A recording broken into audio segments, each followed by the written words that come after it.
Good evening. Holy cow, William's here already. Yay. Did you know I was going live right away? Did you get a notification or you just took a guess that I was going to be on at 7:30? That's pretty neat. Hey, William. We're just going to. Yeah, so I just thought I would come live for a little bit tonight. It was warm outside and I was down at my sister's for a little bit. So I thought I would take my ride a little bit later, but I thought I would come and do a little bit of a live tonight and see what everybody's up to. I'm sure it'll take a few minutes for everybody to pop in. I'm just going to got my live chat there. Perfect.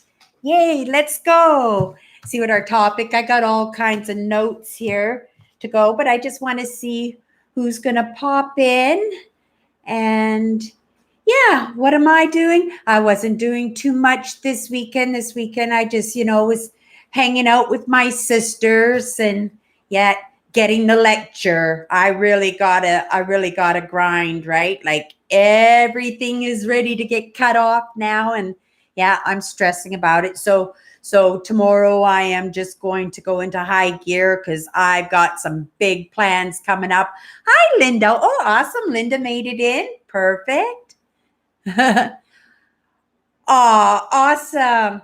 Yeah, if you don't watch my Instagram posts, I've been posting a little bit about my sisters, right? They mean so well to me and I've been worrying about them a little bit, right? Here. My pig, I actually talked. This is my manifest pig, right? I put my important manifests in there and it just kind of sits with me during the day. And yeah, every once in a while I pick them up and I warm them up. And yeah, but my manifest there was for my sister Tracy. She wasn't feeling well, this year. She got in a car accident. She broke her tailbone and yeah, she had lots of problems this year. So I really wanted her to do well. So I was just, manifesting for my sister's well-being, for like the past 6 months here. And yeah, then I found out, like I have another sister who's not doing well. And now I'm really worried about her, right? So, and then again, I feel bad because I did all this manifesting for one sister, not even thinking of another sister. I didn't know she wasn't doing well, but yeah, I worry for my sisters, right? And because I worry for my sisters, I know it puts me in a lack mindset, right? And when I'm trying to do good for myself and feel upbeat all the time and everything, I know I'm having issues with not letting go and just letting, my sisters' lives play out for themselves and stuff. But, what can you do? They're family, right? All you can do is worry a little bit about that. Yeah. So I actually was listening to my last week's live and I know because I am having a setup here in my sister's living room that there is an ecosystem, but I do have different settings on this microphone. It's an amazing microphone, and I've only left it on the one setting that they said that it was for my vlogs or for my live streams, right? But I thought maybe tonight we could maybe try, because there are some more settings here that I can try, and then maybe we can get rid of some of that echo. So I thought maybe later on we could maybe try that out. So maybe we can find a good setting for my lives. I've been thinking, I've been really, really missing my explores and getting out on the road and stuff. And, being out on the road has brought me, helped to bring me down, and helped to sort my thoughts out and everything, being able to spend some time by myself, right? And I've been finding, that even though I haven't been able to get onto back roads. Hello, everybody. Hi, Andrew. Oh, awesome. Yeah, me and my sisters, we go grocery shopping on. See, I already lost track of what I was talking about. And that happens to me lots. And actually, I was talking Who was I talking to? I think I was talking to my sister, and I was saying that, I overtalk. Like when I get thoughts pop into my head and I'm in a conversation with somebody, right?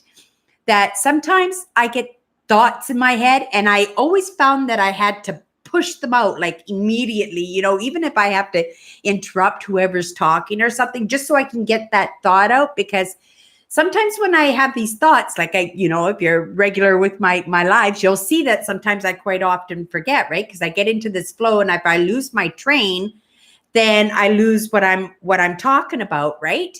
And when I overtalk on somebody, and I always feel bad, right? Because, it's a bad habit for me, right? But then I realize, because I do a lot of this online studying, and because I'm doing, spirituality and health and wellness and well-being and mindfulness. Like I study this stuff, and I came to this realization that maybe these things that I'm popping out, because I have to get them out right away. Otherwise they just dissipate and like that thought is just gone forever.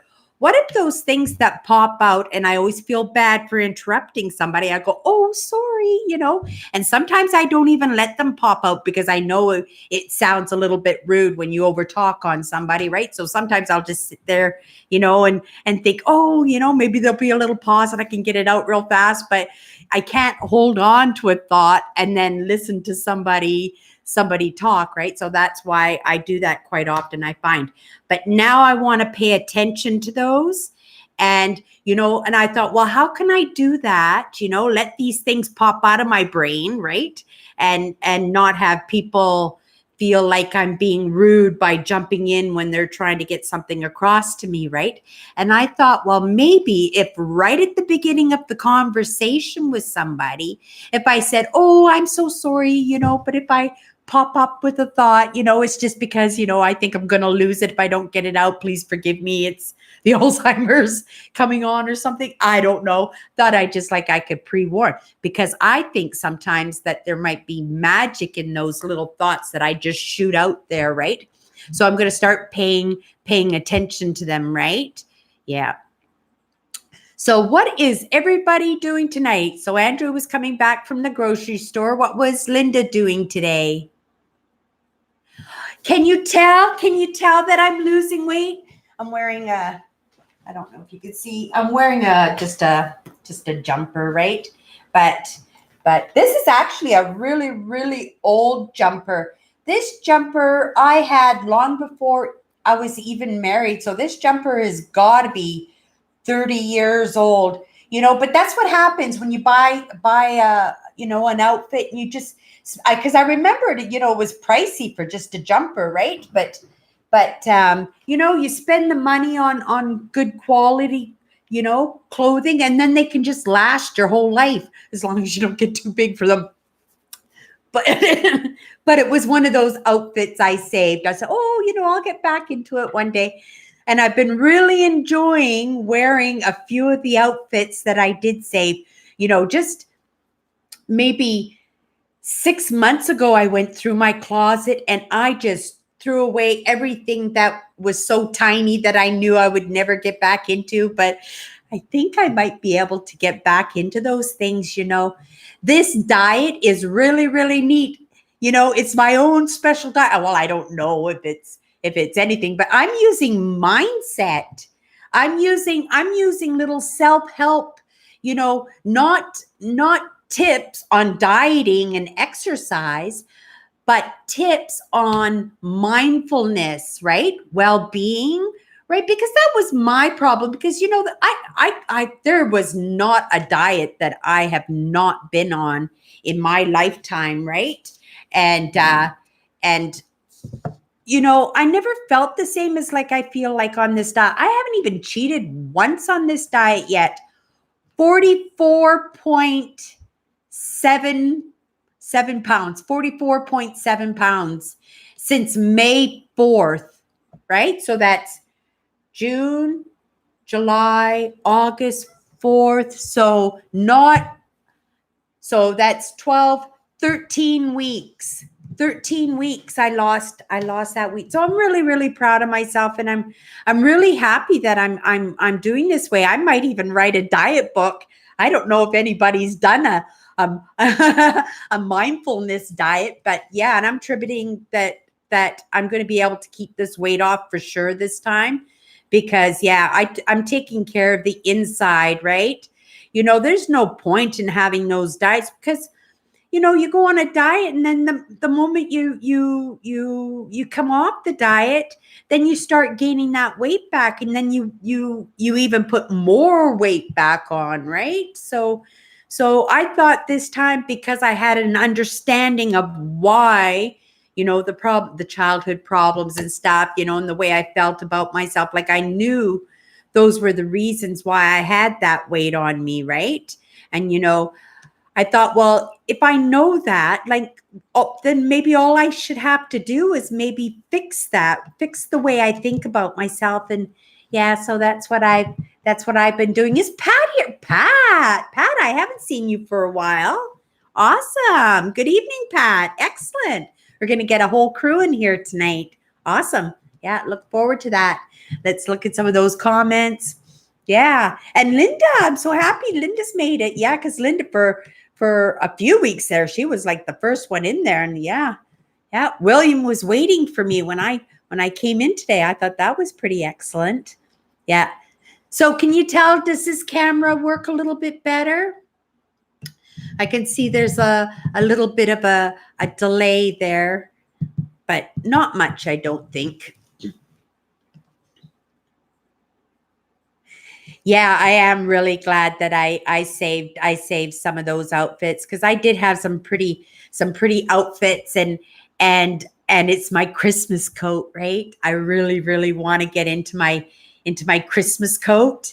And believe it or not, I'm designing a beautiful gown in my head, like a beautiful Celtic evening gown, right? And yeah, see, I used to do costumes, right? Like Halloween costumes. My sister would she's an executive, and then she would go to all these designing firms and everything, and hand out baskets and things at Halloween to all her clients and things, and but she would hire me to do her costumes every year, right? And I would get these visions, in my head of what the costume was going to look like. I had no idea how I was going to put it together. But the thing was, I always at the end of making those costumes, besides maybe a few things that I came up with ideas as I was making them, they always turned out exactly the way I thought they would turn out. There was even this one Halloween costume I did. It was one of those, like from that movie Big. Does anybody remember that one with Tom Hanks, And he goes out to Coney Island, and there was that like wizard in the cage, in the glass cage, right? Or fortune teller, right? So I wanted to make a costume like that, where you could actually put it on and it would have the top on it. I actually have a picture of that. I'll look for the picture and I'll post it to my community tab tonight or tomorrow morning. You guys will think it's so neat, because this costume, I visioned this costume, and it had its table in front of it, and you put a quarter in, and the card came out, the fortune teller card came out, and had tassels, and it had a big eyeball on the top. And yeah, it looked exactly like the one from that movie Big. But when I put it on, when I completed it, and you put it on, it would just jiggle all over the place. I just couldn't figure out what was wrong with it. The thing is, even though I could vision the costume in my head, right? And if Dave was here, right? Moo Cow, right? If Dave was here, he would know why that costume didn't work. Because what I did is I posted to, I think, my Twitter or my Facebook, right? The problem I was having with this costume. And because it looked exactly what the picture looked like to my brain, but it didn't work the way I envisioned it. I needed an engineer. The thing is, the costume actually needed to be weighted at the bottom. So I sewed all these little skirt weights and stuff like they had in the old days, and I weighted the whole bottom of the costume, and this costume worked perfect. This costume was absolutely amazing. But yeah, my sister didn't get to wear that one because yeah, my mother at that time, she got diagnosed, and yeah, she was not well. So we weren't really in the mood for celebrating at that time, but it sure was an amazing costume. And the thing is, my costumes, I can't use a sewing machine. I used to be able to use a sewing machine in high school, right? But yeah, I can't sew with a sewing machine. So I sold all those costumes by hand, eh? My sister's not a big girl anymore, but she used to be a big girl. So I always have to like sew the costumes, and then I would have to go over and then re-sew over what I had sewn just to make sure that they were nice and strong, right? So that, she wouldn't have an accident and, have her bum stick out of the costume, right? So yeah, I was pretty creative. But I used to even amaze myself, like how I would have these pictures in my mind, and how close I would be able to get to those costumes. Like I said, besides the few things where I'd say, oh, this would be neat to do as I was working on them, right? And they always turned out, I was always so pleased and they were pleased. And yeah, it was just that one fortune teller one. But the thing is, it looked exactly the way I had envisioned, but it didn't work the way. And I needed an engineer to tell me that it needed to be weighted in order for it to be able to be stabilized, right? Okay.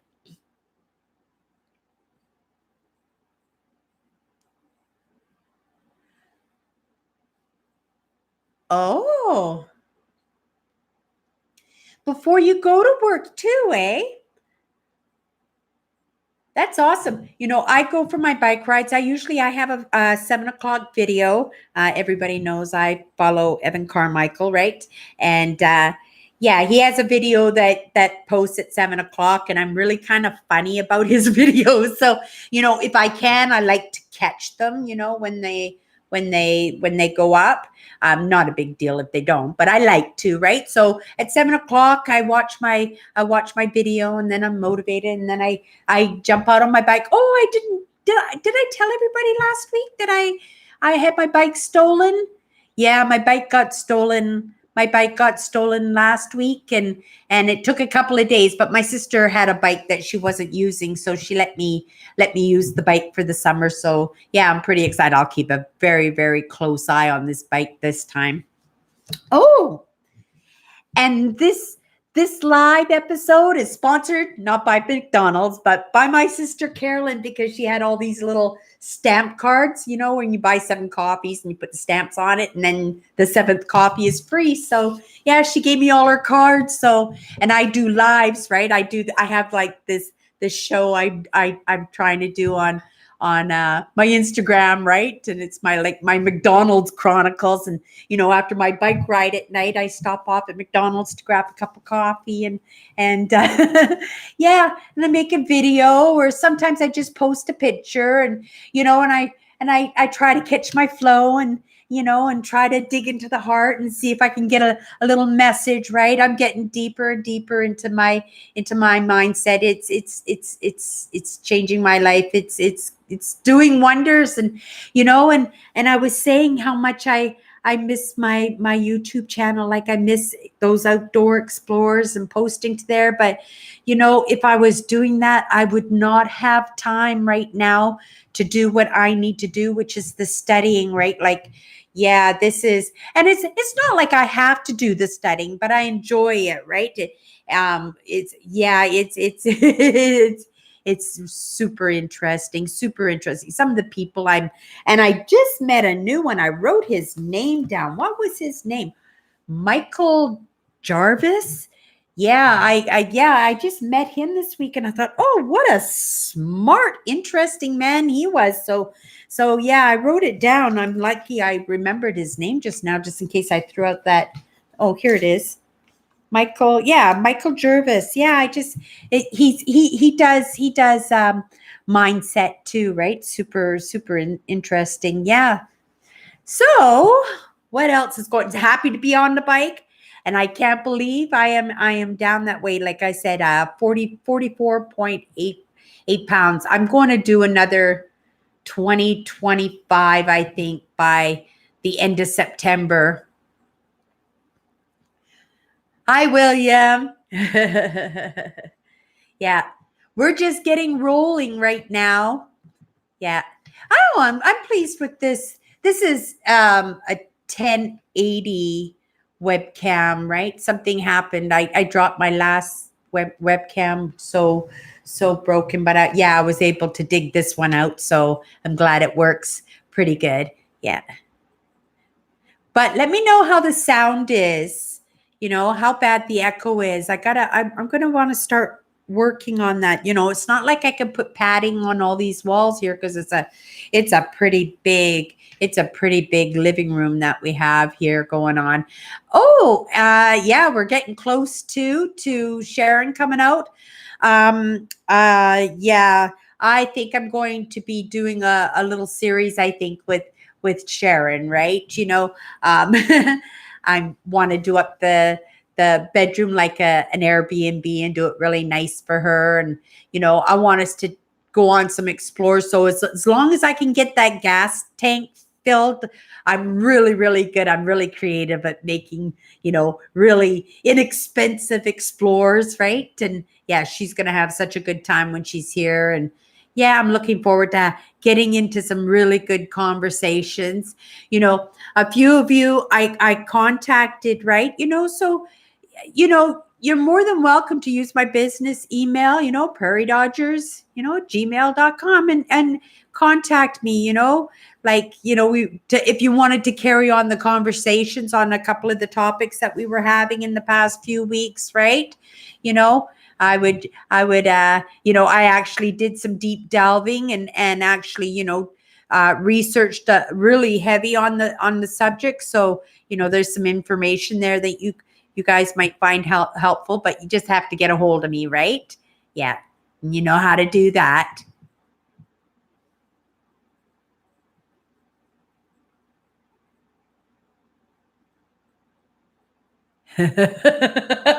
Is that what we've done? We talked about dieting, costume making, and biking. Yeah, I'm hungry. I actually have a pork roast in the oven right now. Oh, I did something silly. I went to cut my carrots, and I like to roast the carrots in the juice, the au jus, right? And so I came out, but I don't like the stuff that floats around the top. So I wanted to strain it so it was nice and clear.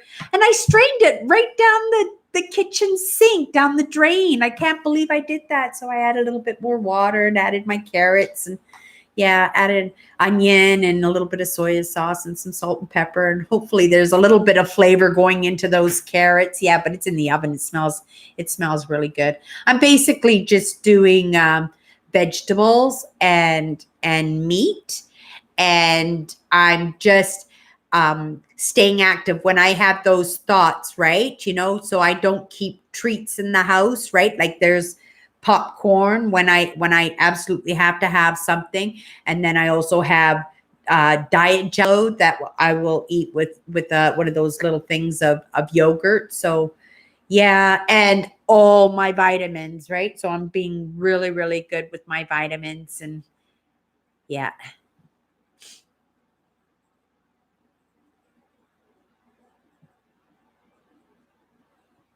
Oh yes, for sure. For sure. I love making soups. I really don't go through that trouble for myself. Once in a while, right? Like I'll make a halapchi. Do you know what halapchi is? Halapchi, if you know what cabbage rolls are, halapchis is just like cabbage rolls, but it's lazy. So instead of rolling the filling up in the cooked cabbage rolls and stuff, boiled cabbage rolls, you're actually just, cooking all the ingredients and then chopping up the cabbage and putting in a pot and putting the lid on it and letting it all simmer together, right? Yeah, absolutely, absolutely delicious. Yeah. Oh, I wonder if actually Sandra has had pierogies before. I have to remember pierogies are a Manitoba thing here. Yeah.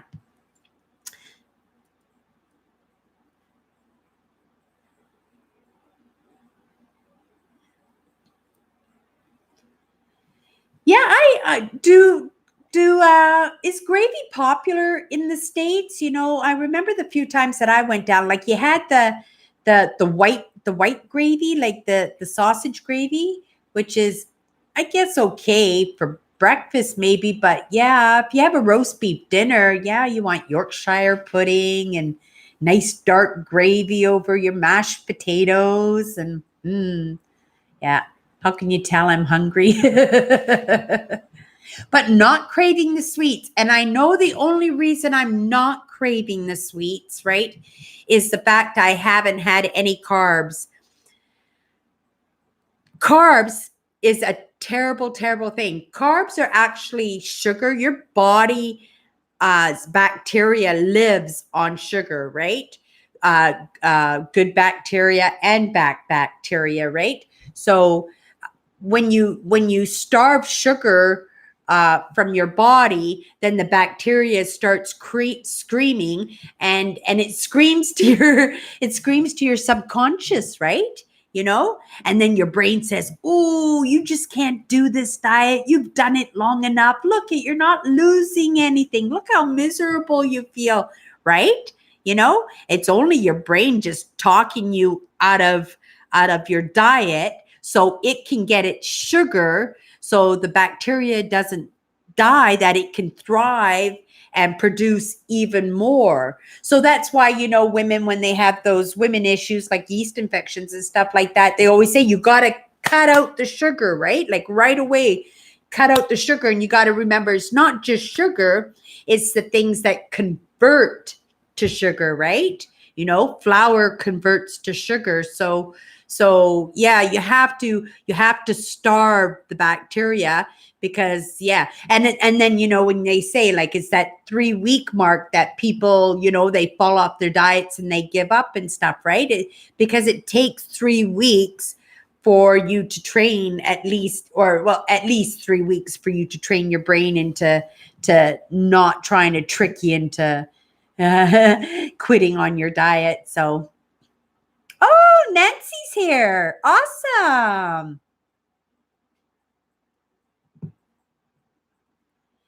Yeah. And some people don't do well on carbs, right? Some people, have stomach issues and stuff. Like if you find like you suffer with heartburn and people eat the carbs because they're instant. They carbs convert almost faster than almost anything besides fluids, right?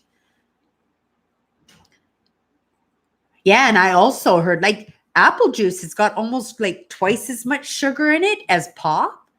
Yeah, and that saying growing up, when we were growing up, an apple a day keeps the doctor away. And that is true. And the reason it's true is not because of apple juice, right? It's because of the fiber in the apples that keep your system rolling properly, right? Especially in the hard times, during the depression and stuff, there would have been a lot of apple eating and stuff, right? Yeah. And I used to consider myself an expert on diets because I was on diets all the time, right? I just considered myself, I was just an expert on a diet. And I was such a failure on diets, right? Even the gastric bypass that I had, those are not fail safe, right? They're not fail proof. Yeah, I managed to gain that weight back. And it turned out when my scale broke, my scale was 18 or 19 pounds difference than my sister's scale. And my sister's scale, my sister said her scale is exactly set to the doctor's office. So that's the weight that I wanted to go by. But it took me like 2 weeks to get back to the weight that I was on my scale, right?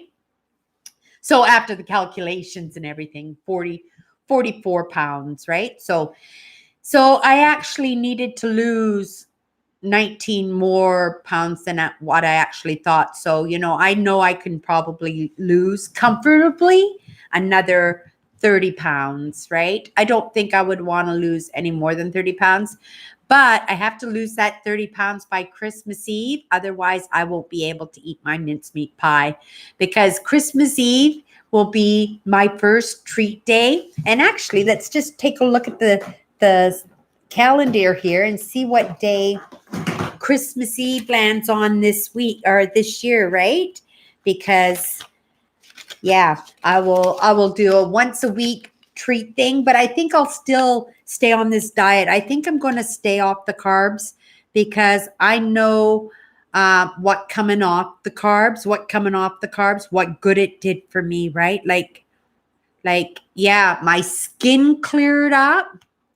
My skin cleared right up coming off the carbs. Carbs weren't doing my skin very good at all. What I would like to do is to come off the cream, right? Because I know the cream is a lot of calories, and I do like cream in my coffee, and I like a good cup of coffee.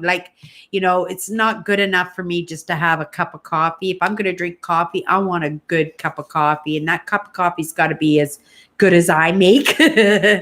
Yeah, and McDonald's does a very good job on their coffee. And actually, at home, McDonald's is the only coffee I buy, the McDonald's bag coffee, right?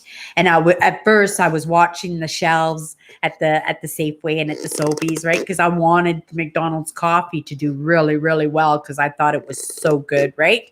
And then it wasn't doing well, and I'd go there. And so me and my sisters would support the McDonald's by buying coffee every week. We would buy 3 or 6 bags of coffee, depending how much coffee. Like in the wintertime, we drink a whole lot more coffee because we want those hot fluids in our systems, right? But in the summertime, maybe 1 bag a week.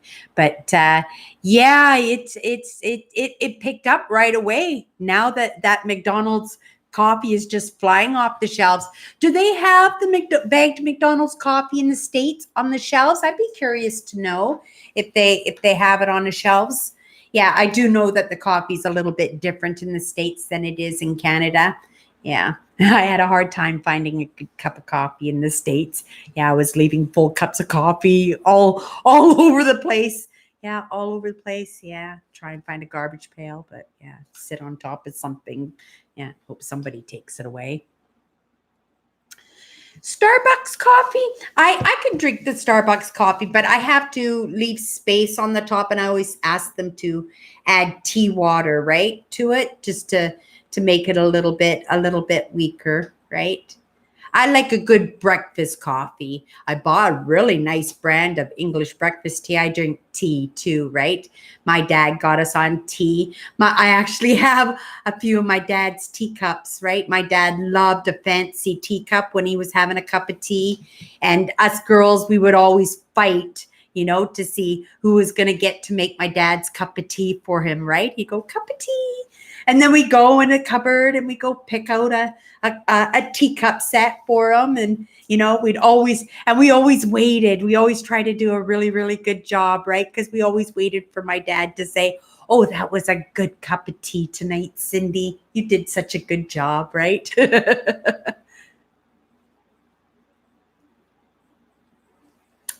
Yeah, well, William, just to let you know that there's a reason why you like that because I know you have empath tendencies, right? And it's that sugar, right? Empaths really, really need, I don't know if they need a lot of sugar, but they crave sugar, right? Like crazy empaths.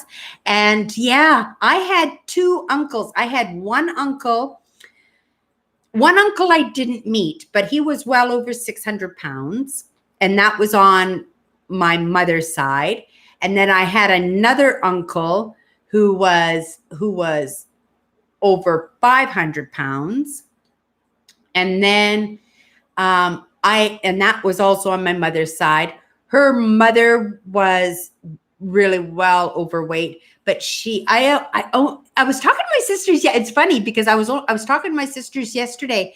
I only remember my grandmother on my mother's side in 2 separate episodes, right? Like in my lifetime, I think it was about 10 or 11. So it's strange that I don't remember more of her, but I remember going to visit her in my uncle's. She was staying at my uncle's house and she had a room there. And I remember going to visit her with my mother one time. And it was a scary experience for me. I remember that. And I also remember going to meet my grandmother at her house, and I remember she was my grandmother had diabetes, and she had lost her legs, and she had gone blind, right, from her diabetes. So, but I remembered seeing her once with a blanket over her lap, and I remembered she was very kind, right? And my sister said, "Oh, I remember her very well." She says she used to give us jars of pennies, and I don't remember that. I don't remember any of that. Yeah.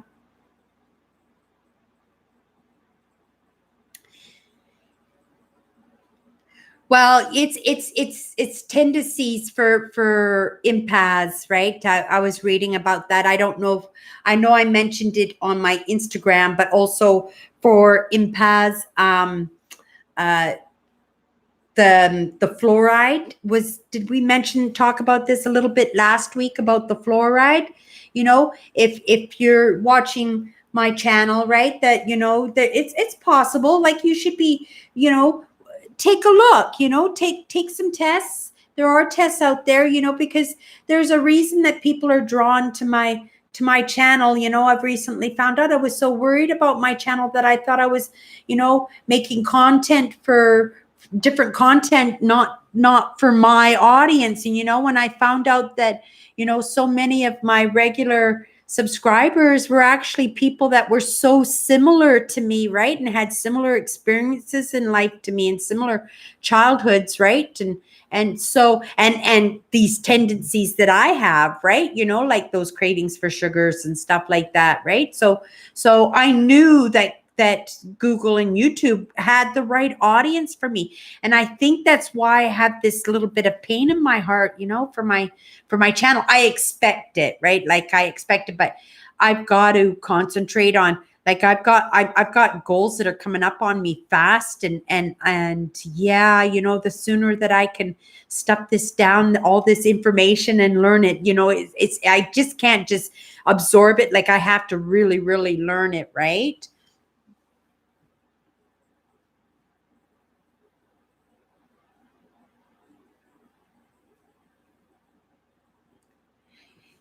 Oh, Andrew, yeah, that makes sense too, right? Yeah. I don't remember. And holy cow, these conversations. Yes, we were having this one too. I don't ever remember a time that I haven't been under stress, like I've always been under stressed, right? You know, there are times when I've been able to alleviate that stress, my country drives, and when I go off urban exploring, or when I go for walks, or when I go for my bike rides, right? Also, I find studying relaxes me too. I don't know why I fell in love with it. Like, I always loved learning and studying, but yeah, I really enjoy it. I really love expanding my mind, learning about the world, and I love learning about myself. Like, yeah, yeah, wait for it, wait for it, right? Yeah. Right? And that's the thing. I want to tell my story, right? But when I don't have that clear picture, and then I worry that I'm going to go off and I'm going to go and say something stupid. And I guess maybe I should tell people, like last week, I find people now are falling away from me a little bit, right? They're either coming closer to me, or they're following away, right? And I was actually even worried about one of my sisters. I know this is going to sound silly, because she was so not feeling well yesterday. We were out shopping and stuff, and then we went to visit at my sister's, and she had these feelings, and she was getting the chills and everything. And I know that sometimes, that my spirits don't rub well with other people's spirits, right? So, we just kind of said, we're just going to feel this out, and we're going to just, I said, it's not me, right? It's not me. And I was so worried that it was me, right? Because yeah, that's the last thing. This is my sisters are all I have, right? Or my sisters. I worry lots for them. And like I said earlier, I think it hinders my abundance mindset suffers because I can't let go of my worries for my sisters, and I'm really going to try and put some extra effort into trying to let things be the way they're supposed to be, right? And it is, right? Like I said, I'm going to write a book, a mindset diet book. I don't know if anybody's done it yet, but yeah, this diet is 100% mindset. And I knew that, right? I knew I didn't need to eat that food. I knew I was compulsive about those foods and stuff like that, like eating when I didn't need to eat. And I knew I was an emotional eater, and I knew I loved, see, it wasn't so much the sugar that I liked, right? Because I gave up candy years ago. I gave up candy years ago because I had to give up something. And because I ate so much candy, I knew it was a big problem for me. And that was a big thing that was making me gain weight, right? And I've always had problems with the candy. And actually, I was addicted. From my operation, I had something called pica, right? And pica makes you addicted to weird things, right? And they don't necessarily have to be food items. You can eat weird things. You could eat chalk. I never did chalk or anything like that, but people do, right? And it's called pica, right? And it's for B12 deficiency, right? When you're not taking your vitamins, when you're not nutritionally taking care of yourself, right? And I got addicted to Halls. I was doing, I would buy 2 of those 4-packs a day, right, of Halls, and I wouldn't just suck on the Halls. I would just like, and I would just crunch them, and it was that I would get from the Halls, right? And I got really, really addicted to the Halls. And how long did I do that? And the thing is with these things, and when I get hooked on things, I get hooked on them for the longest time, and then I wake up one day and the addiction is just, it's dead. Like it's like it didn't even exist. And I've been this way like there's so many things that I got hooked on and then have just, given up. Like, those Halls, that was 12, 15 years ago, maybe, right? But it ruined my teeth. Oh boy, did it do a job on my teeth, right? Doing those Halls like that. And then when I was so sad, like I didn't know how to stop it, right? And then I came up with this idea that, because it's that I was looking for, then what I would do is I would put those inhalers, those Vicks inhalers, right? And so I go, and then when I needed that feeling, then I would do that, right? So yeah, I remembered that I did the Vicks for the longest time, right? And then I just woke up one day and that was the end of that one, right? And that one, I think I probably did for a couple of years. I did the Vicks, right? Yeah, I remember my husband didn't like that because I always smelled like Vicks, right? I always smelled like Vicks. Yeah. That was hard. That was, yeah. Poor guy. He put up lots with me, right? But yeah, I tried to make up for it by being the wife that he wanted in the end. And yeah. And then, you can't live like that, give the extra because you think you have faults, right? You either accept somebody for who they are or you don't. I was very lucky that, yeah, because I had those faults, like, yeah, since the beginning, since I met him. So he was very tolerant for a very, very long time. And I think, I'm not sure. Yeah, I think maybe I was still doing that. But yeah, but once, and then I came across, and then again, how I was able to cure myself from that, right? And I remember when I was under the doctor's care, he mentioned it, he warned it to me, but it just went out of my brain, right? And I never thought of it again. But I happened onto it, Googling something, right? I Googled something and led me to an article, and then that article led me to something else, and finally I landed on a video. And soon as I discovered what it was, right? What it was happening, it was my B12 deficiency that was causing me to have pica. I'm not sure if it's pronounced that. You can Google it if you like. It's called it's spelled PICA. Yeah, but if you take B12s, then you don't have to worry about that. But yeah, I wasn't taking care of myself. Now I do my B12s, and then I do a course every couple of months. I'll do a week of iron, right? Yeah. So, and then yeah, and then I'm good. I'm good for a little while, right? Oh, yeah, I just got a notification here of a lady I follow, Amanda Flaker.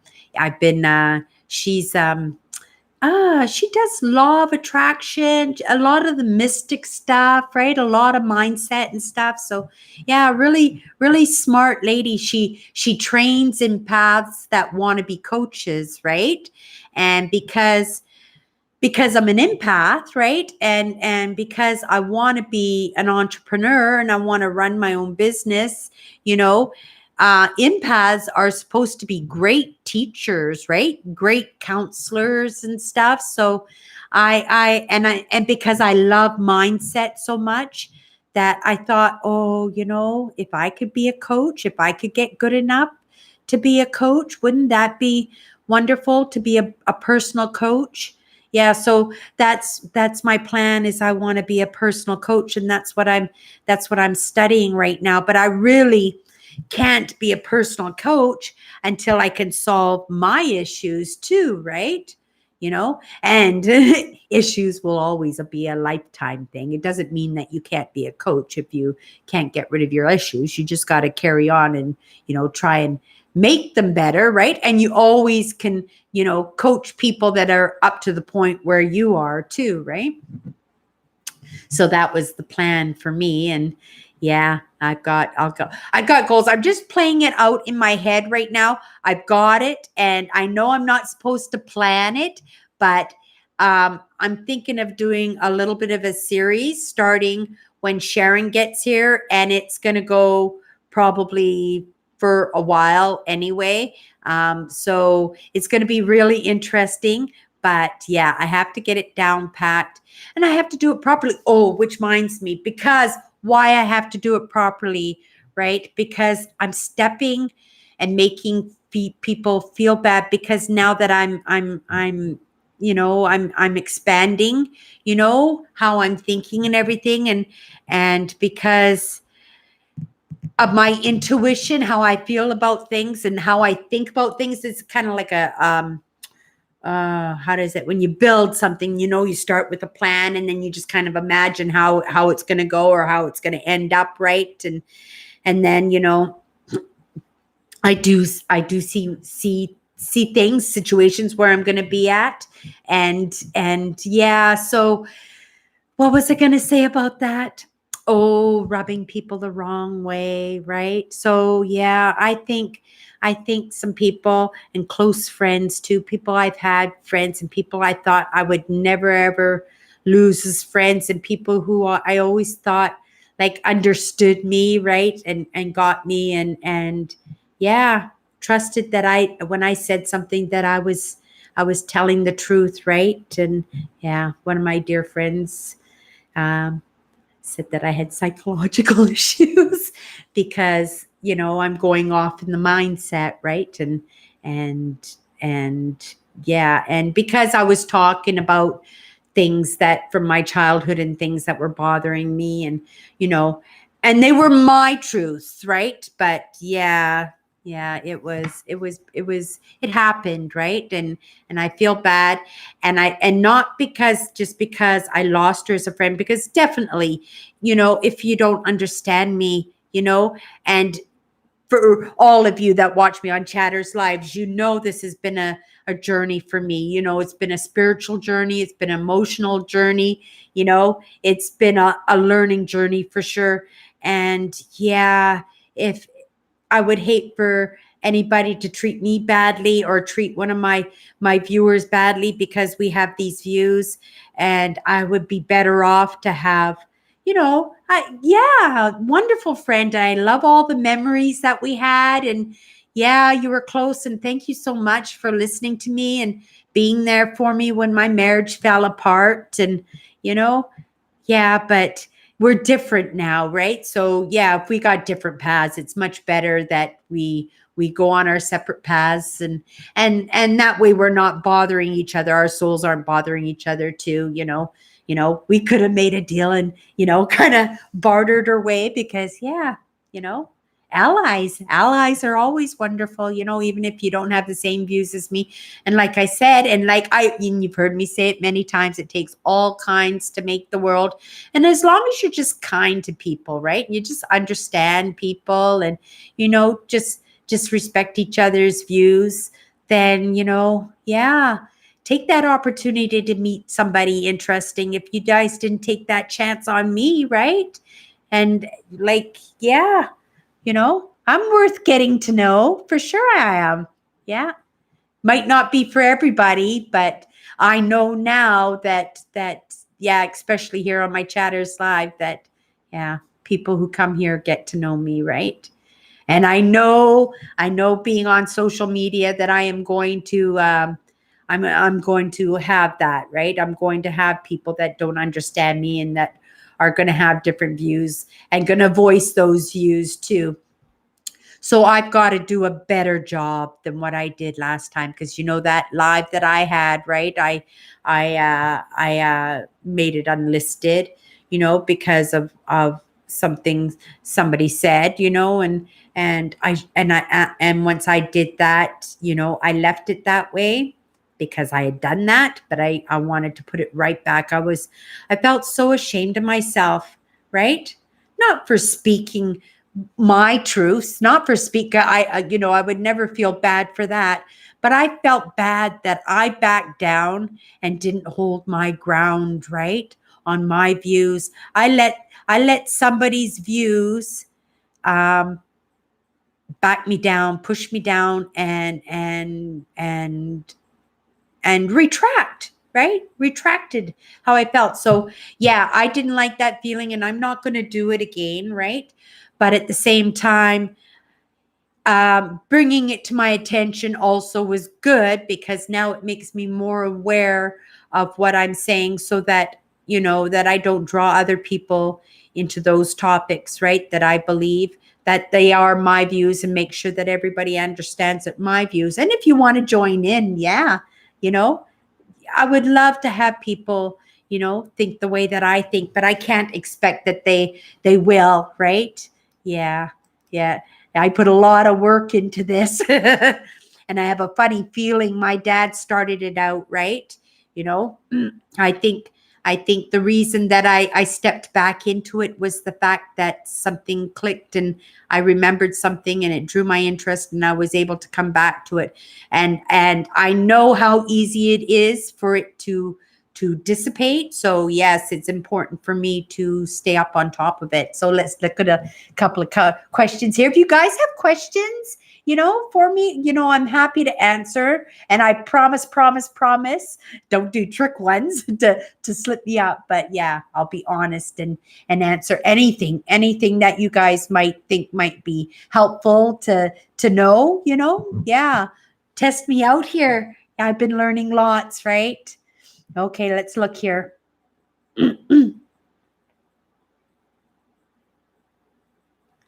What are bananas? You're talking about bananas? Are you talking about potassium in bananas? Is that what you're talking about? What's so wonderful about bananas? Yes, I want to know about the bananas. Throw a comment in there. Why everybody's talking about bananas and have to eat them. I know my sister's not supposed to eat bananas. And then I've also seen articles that said 3 worst foods to eat. And I know bananas was on that list. But I also know that bananas have potassium, and bananas are also really good for cramps for when you get Charlie horses and stuff. But yeah, let me know what else they're good for. I'd be interested to know what you guys were talking about bananas.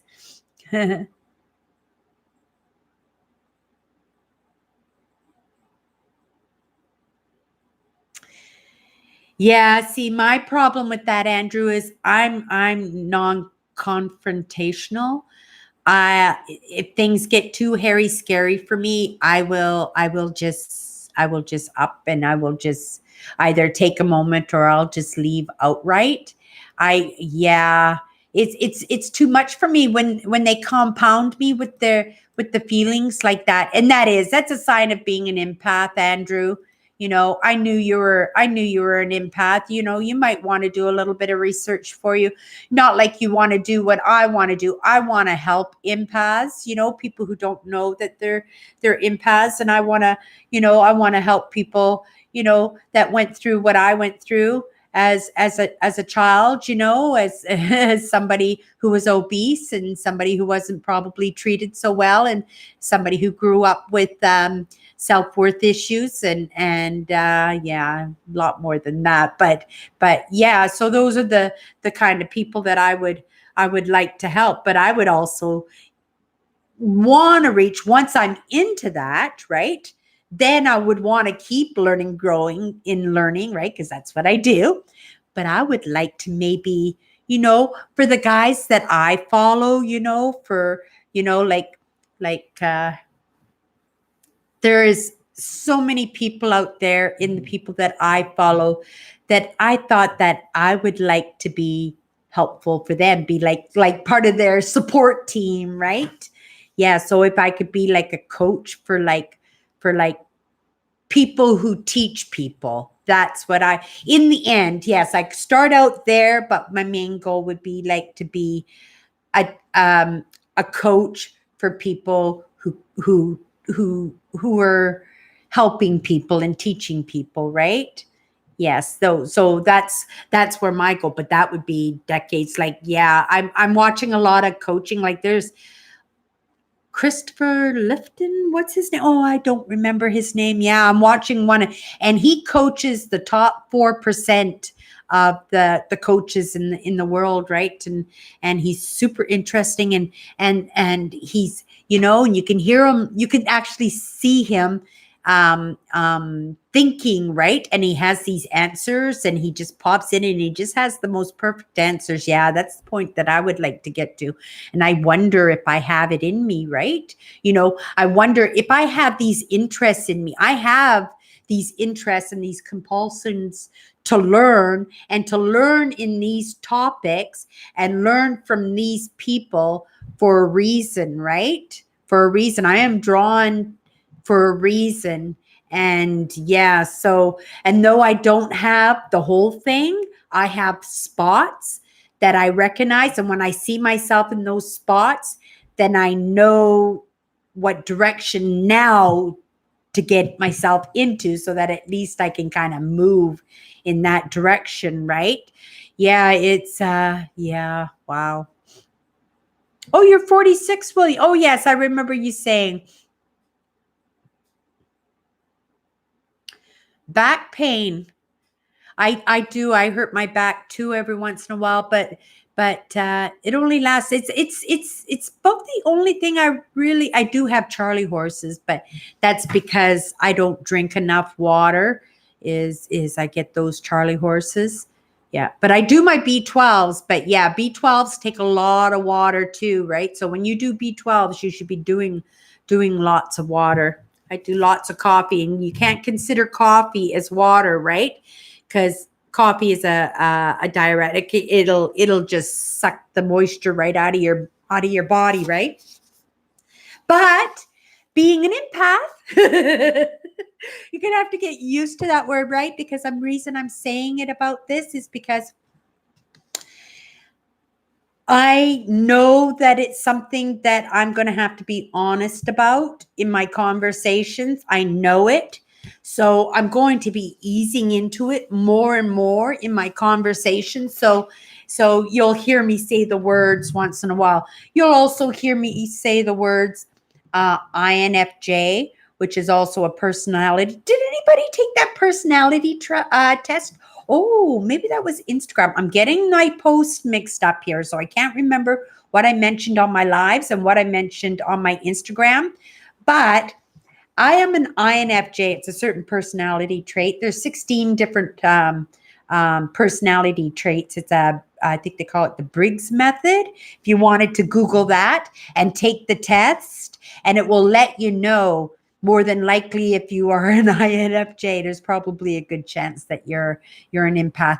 But just understanding your personality trait, that's what's so great about it, right? Is understanding what your personality trait is, and then you can create your life, right, around your personality trait, right? Because it's your personality trait, right? You shouldn't be trying to bend yourself into something that you're not. It should be true to you, right? So if you know your personality trait, then you know what you can flourish in, right?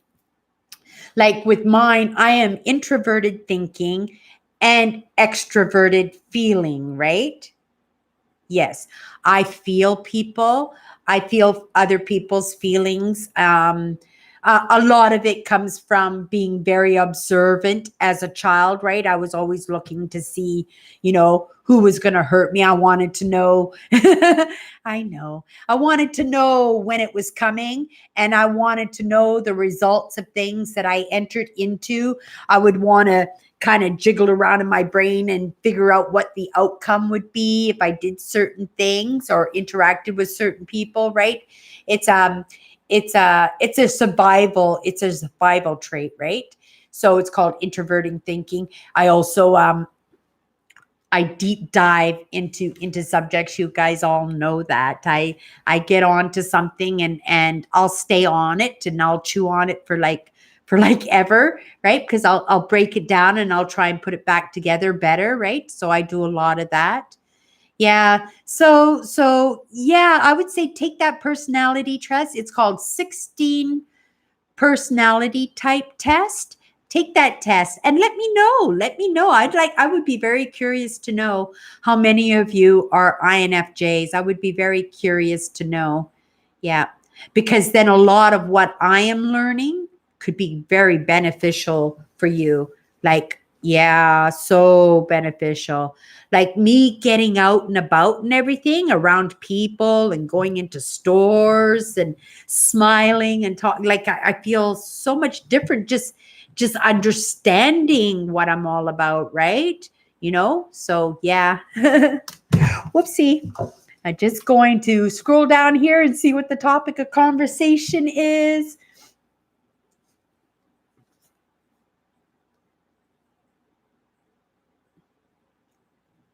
Yeah, and the reason that apple cider works so well is because of the good bacteria in the apple cider, right? Yeah, it's what's making you feel good.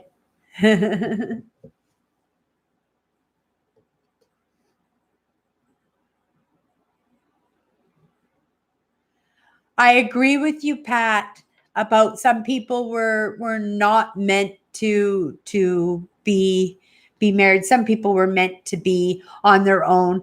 I got married because it was my dream, right? Ever since I was a little kid, dream wedding, all I ever wanted in my entire life was husband, home, and children. That was my dream, right?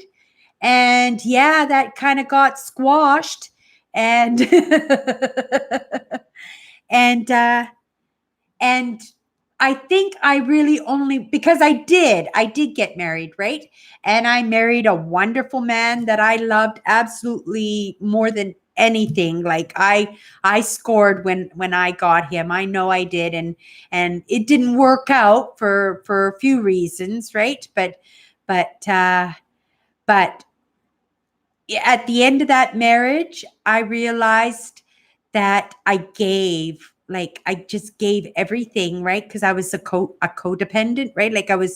I gave everything of myself. I lost myself. There was nothing for me. Like I didn't have anything. I allowed him to take me away from all my friends, right? Like we moved to after he got back from his tour, like we moved to Edmonton, But by then already he had pulled me away from his friends, and he pulled me in, or pulled me away from my friends, like the civilians, and drew me into the military life, right? So then my friends became, military and their wives, right?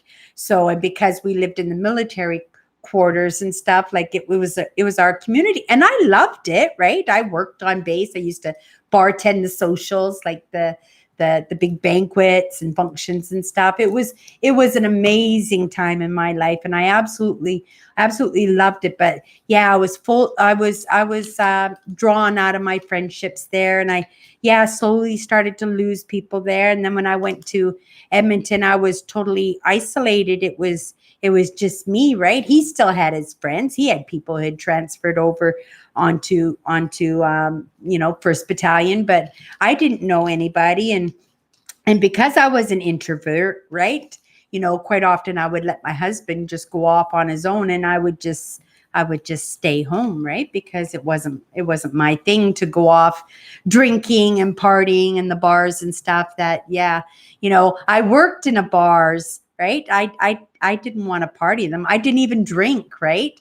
I mean, I would have drinking nights, a couple of times a year, but I wasn't a drinker, only because, my grandfather was an alcoholic, right? And I saw what it did to his life and what it did to my father. And, it was drinking was not something that I was interested in, right?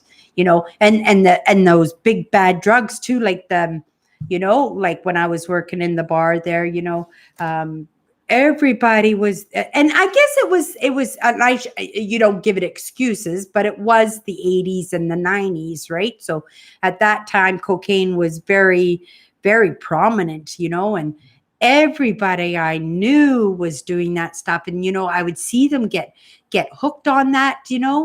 I had a friend who I don't call him, he wasn't a friend, right? But he was the bouncer in my bar, and I always called him the nice bad guy, because I knew he did bad things, and I knew that he was a drug dealer, right? But he had a hole in his ankle, right? A hole. It went from one end of his ankle right through the other end of the ankle, because that's where he put his needles, right? And it would heal, and then it would break open again and stuff. Like, it was the scariest thing. He showed it to me one day, and I went, oh my gosh, yeah, drugs, yeah. And it's terrible. I'm just so thankful, like, I think if I had ever gotten, because I have an addictive personality, right? Like, if I had done that stuff, I don't know. Like, I have friends that yeah, destroyed their lives because of that stuff, right? So I was very, very lucky, right? I was very lucky.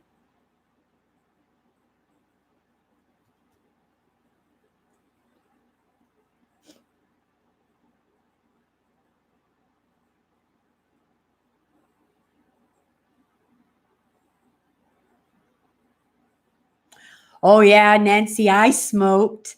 Oh yeah, here's a good one. We were actually all these things. I guess I've been reminiscing and thinking about my childhood a lot lately, because a lot of things that you guys are reminiscing, I've been talking about this week with my sisters and stuff, right?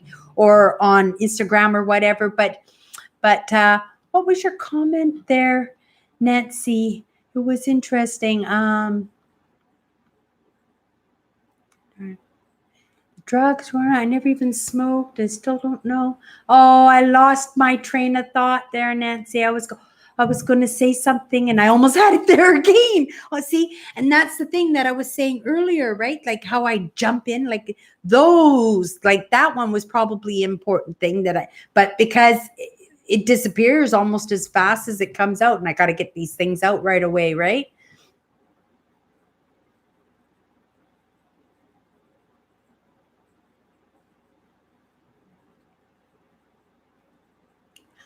Oh, sorry to hear about that, Cindy.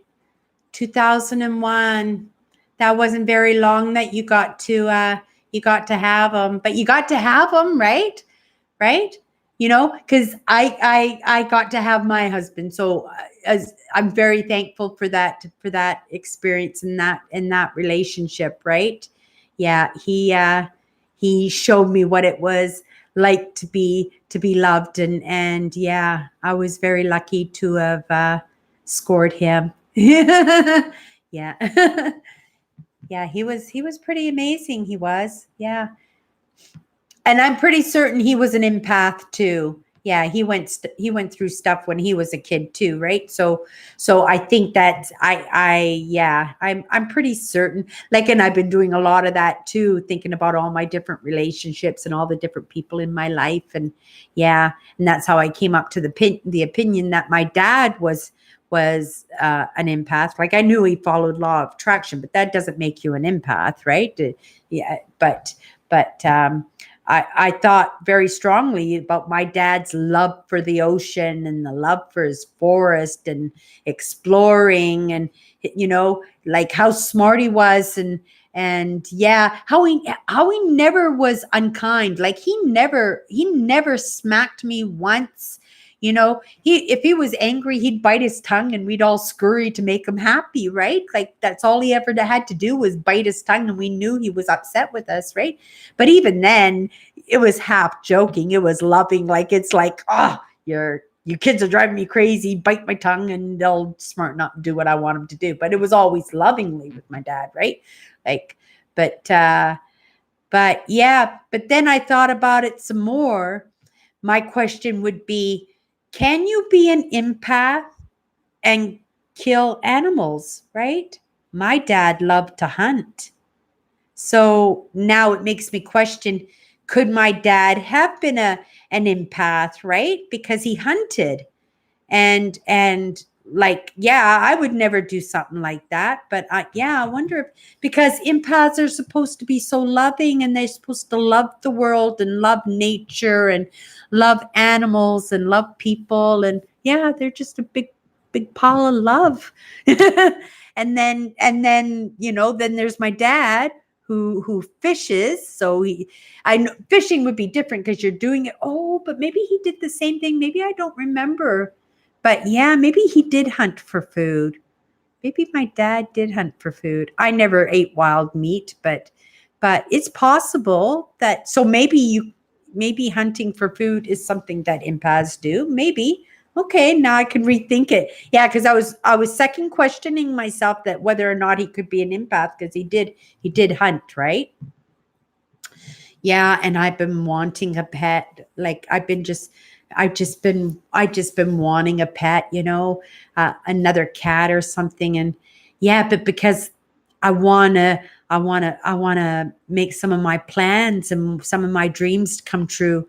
And if I'm gonna do some of my dreams, that there's no room for a pet if I want to make some of my dreams come true. So I'm gonna put that on hold, and hopefully I can bring some people into my life that I can make my pets. Oh, that's cute. Yeah. Put some loving on some people instead of a cat or a dog. But yeah, I would like to do some, maybe some traveling this year, and yeah, I would like to move in the direction that I want to move in, and I feel it, I feel it under the skin that I have to. It's yeah. I'm ready to go. Let's do this.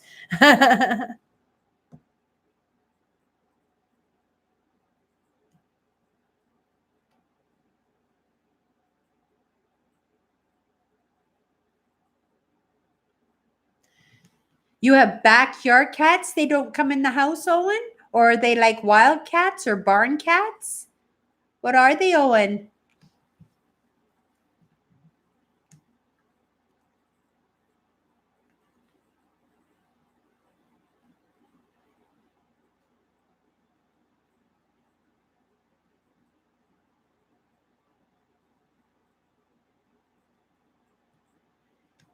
Yeah, that I think I was put on speed a couple of times as a teenager. I don't think they called it speed. They called it something else, but I knew it was speed because it would just make me all just shaky all the time, right?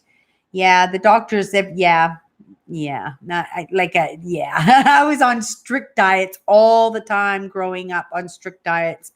Oh, and that fluoride, I'm so worried about what that fluoride did to me as a child, right? And then I think, could it have been a conspiracy because they knew that, because, yeah, two of my sisters too, you know, so, were they trying to kill the empath in us?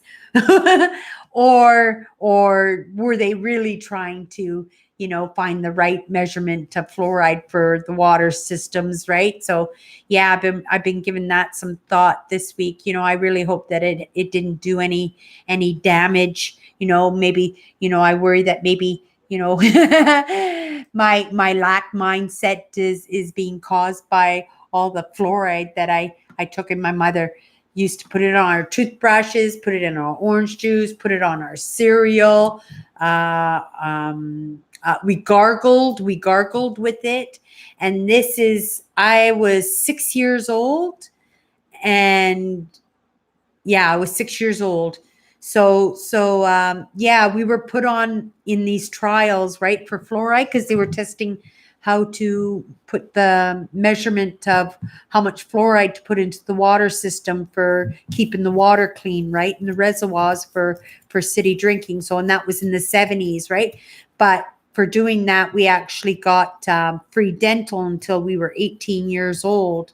Yeah, so my parents, they weren't well off. So having four girls, right?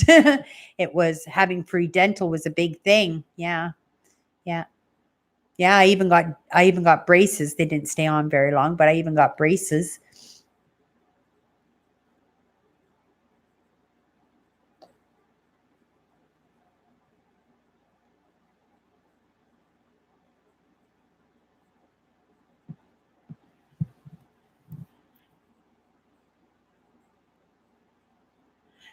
I remember you saying, yeah, because you said you fixed up the trailer home yourself. You were saying, didn't you? The motor.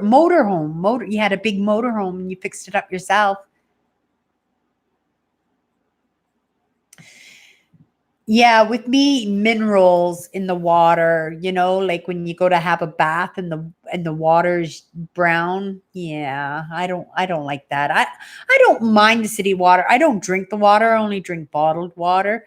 But yeah, I like the city. I noticed that when I went down into the States though, and I stayed in the hotel and I had a nice bath there, it felt like I was laying in a bath full of a whole big box of Calgon.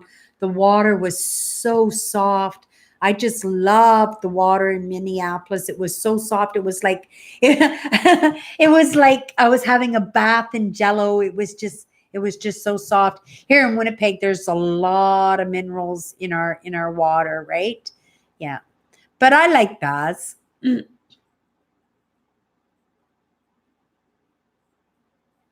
Oh, interesting, Cindy. Awesome. Yeah, here in Winnipeg, wells didn't go over too well. There was something in the water underneath the ground that made it for like wells didn't work out well. They did other systems here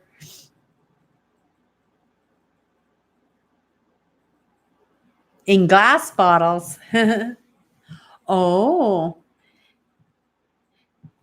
yeah, I'm actually looking, I always tell people, plastic is a terrible thing in the world. You know, plastic will always be here. You make plastic will always be here. You can change its form, but you'll never be able to destroy it. It's here forever, right? Yeah, there's going to come a point where plastic will only be able to be recycled. It won't be able to be manufactured because it's just too much, right?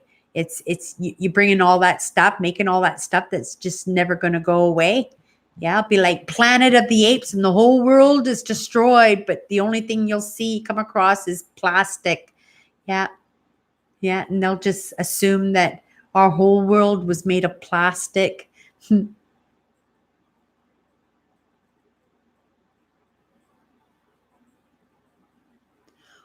Oh, really? They don't do tap water in Europe. I would love to go to Europe sometime.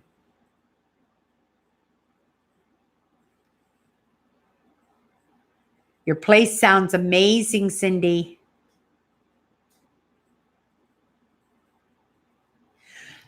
Was I thinking correctly? It was your son that gave you that property to use? Yeah, I think I was having a conversation with her. Yeah, and that's family, right? Isn't family just amazing? Yeah.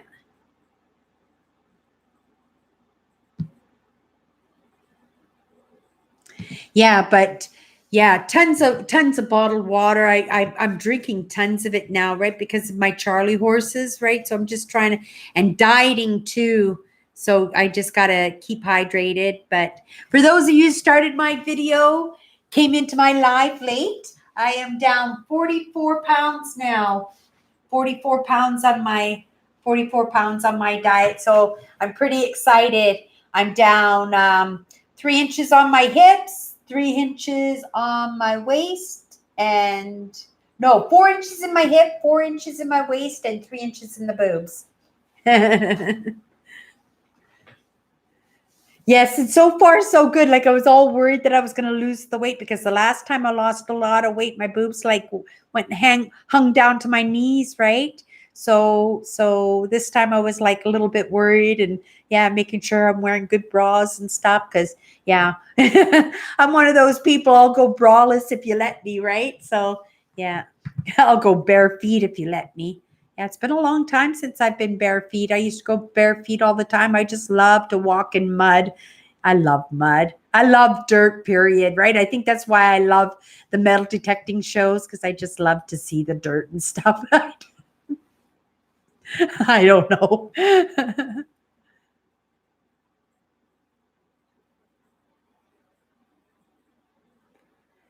You're right, Pat.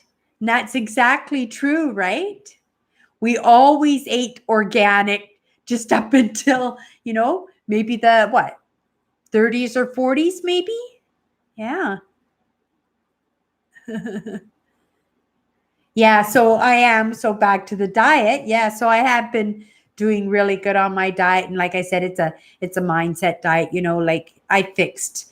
I never I woke up in the morning, I just said, "Okay, that's it. I'm not eating junk anymore. I'm done with it and we're going to start eating a little bit better." And I've been eating meat and vegetables and yeah, I've been really pleased with this because I know this time I've got it because this diet, it's all mindset. I did it with mindset. It's incredible. I I didn't even go on any kind of diet or anything. I just, I'm just fixing the emotional things that just made it so now it's going to be a different thing though. Well, maybe now that I'm older, I'm not going to have those problems, but I'm curious to see how I feel after I've lost the weight, right?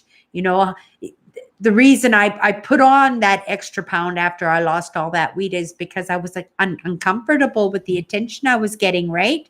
So I slowly added that weight back on just so I could be invisible again. But what I'm doing now does not call for invisible. It calls for me being out there and with all the stuff I've been studying and all the well-being work that I've been doing on myself, and with self, right? That yeah, I've got it this time and it's pretty neat. I didn't realize that it was the issues. Well, I kind of did, because when I had that gastric bypass, right?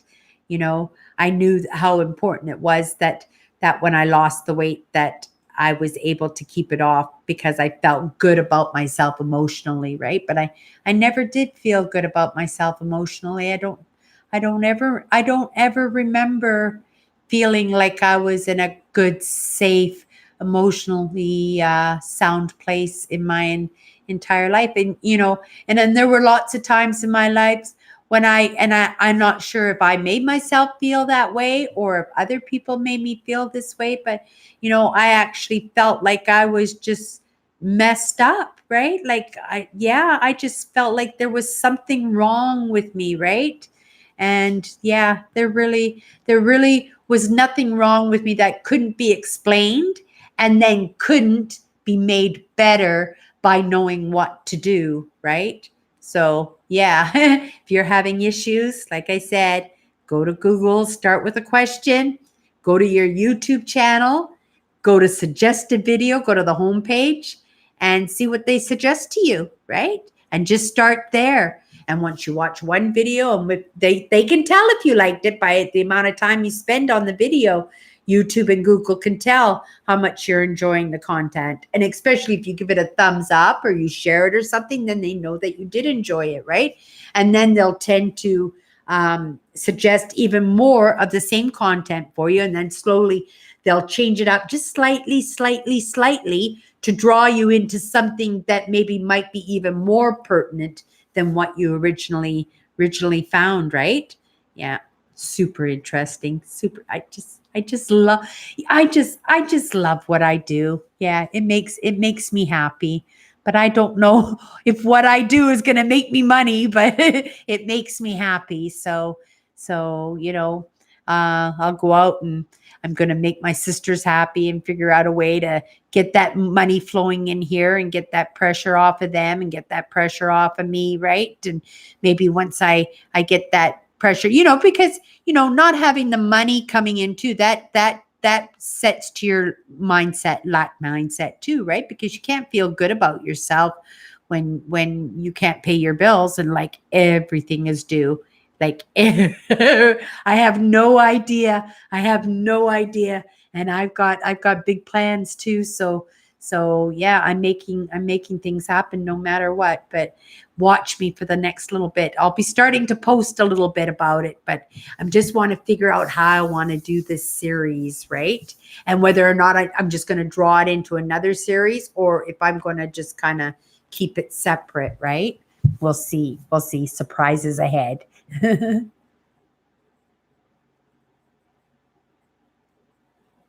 Really? Water delivered to her house. Oh, I think we did too. When we lived out at the farm, we had these great big tanks. They look like those gas things that you keep on the side of the house, but it had water in it and we drew water off it and the water truck came and filled it up. I remember that. Holy cow, I never thought of that I don't think I thought of that since we left. Yeah. But I know exactly what you're talking about there.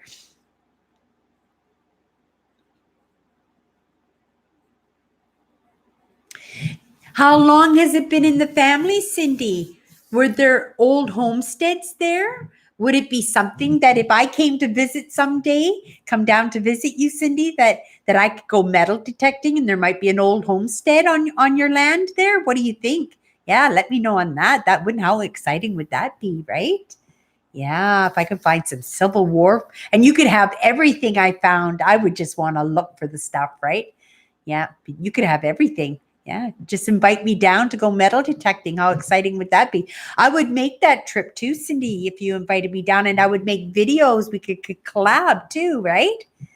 Yeah, and then you could come and visit me like Sharon's coming to visit me. I'm so excited. Dave's here. Hi, Dave. When did you get here? Have you been here for a while? I'm just going to go up in the comments to see how long you've been here.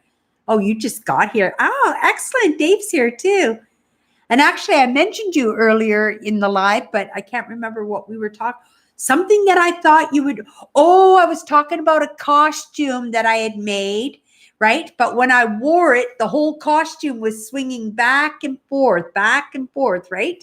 And I couldn't figure out how to make it just stand still. And I said, you know what? And before I told him the answer, what I did to make, because somebody who was an engineer actually told me what to do. And I said, Dave would have known if he saw me did that costume, he would have known exactly what to do to fix it. And how I put hem weights all around the bottom to stabilize it so that when the costume was able to wear, the whole thing was able to was able to stay stable, right? So that's what we were talking about. I said, oh, Dave would have known this one. If Dave was here, he would have known this one.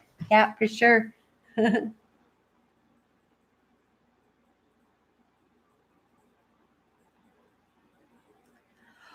Awesome, Pat. Thank you so much for popping by.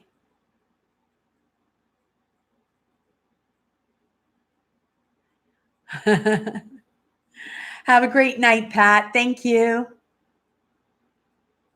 You think that would be great?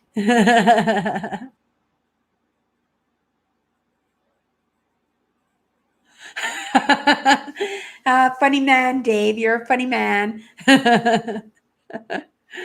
Yeah, I do the funky chicken too. I'm not a great dance. I love dancing, and I watch a lot of like ballroom dancing. I like tango. I really like tango, and I like swing dance, like um, um, Nils and Bianca. If you want to Google them, they're my favorite swing dancers. They're so amazing. They're from, I think, Switzerland. But when he loves America, and he loves those that era of swing dance. And I'm not sure if his accent is natural or if he actually trained himself to speak like an American. Like you can't even tell, he's from Switzerland. He sounds like an American, eh? But they're my favorite dancers in the whole world. They're so good, and they do swing dance. Yeah, yeah, very entertaining and very very talented. And they're masters too in their categories. They're like teachers. Hmm.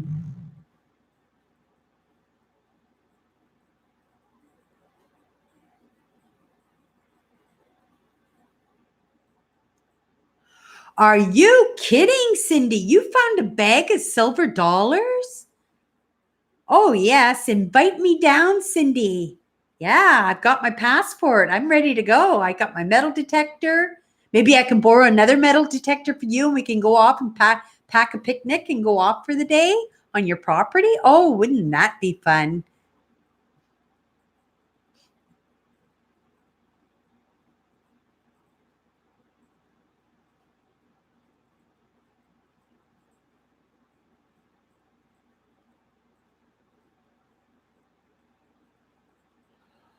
Oh, Cindy, that sounds so exciting. Dave wants his silver dollars back.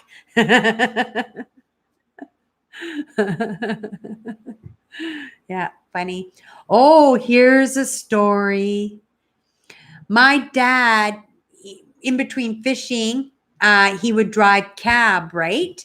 And when people weren't able to pay their fares, quite often they would just need a ride home no matter what. And then at the end of the ride, they'd say, "Oh, sorry, I don't have any money." And then my dad would go into their house, right? And he would take something of value and hold on to it until they could pay the fare, right? So he had lots of pocket watches and Dunhill lighters. And, he'd always try and go for jewelry or something, because it was small and easy for him to carry around or hide in the car until the end of his shift, right?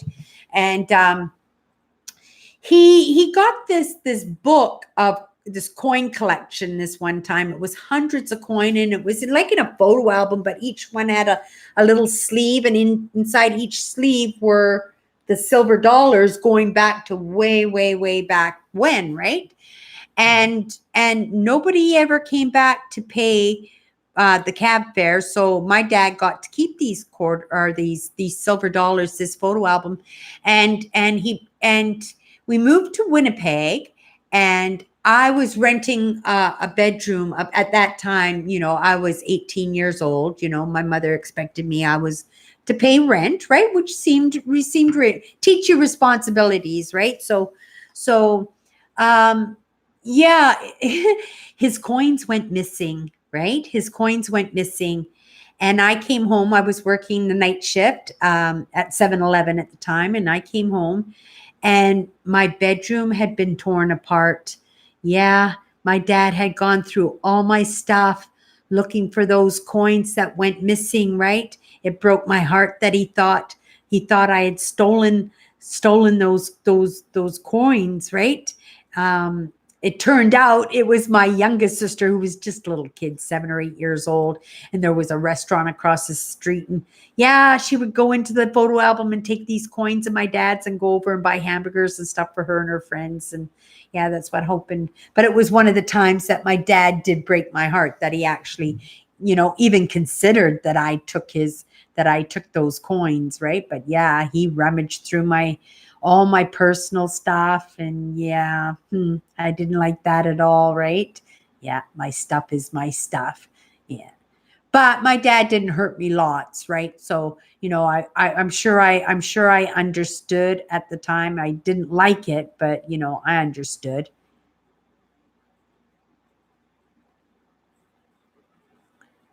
Yeah, I like Aquajigger. I like his explorers, but I'm watching uh there's a couple that I really, really like the Hoover Boys. I really like, and I like Quarter Hoarder, and I like Not Thursdays. Who watches Not Thursdays out there? I just love Not Thursdays. Yeah, they're his main channel. I watch that one too. But yeah, they're all he goes off out into the mountains, right? He goes off into the mountains to find the very colonial, like the very first settlers of North America, their old cellar holes, right? Oh, I find it so interesting. Yeah. Strange what I find interesting, right? And I gave up all my entertainment videos except for those metal detecting videos. I watch one channel. Oh, what's her name? I can't remember. She it's a bird channel. She has parrots. Her and her husband have a whole bunch of parrots in her house, so it's all about birds. And so, yeah, for some reason, she's actually very, very good at on her channel. So I kind of watch it not just for entertainment, but I watch it actually to learn and get ideas because she's very creative, right? She's got a good editor. I wish I had an editor. And I'm probably going to lose my, yeah, if I haven't lost it yet. I haven't checked, but yeah. Bills, bills, bills. Yeah, get on top of it.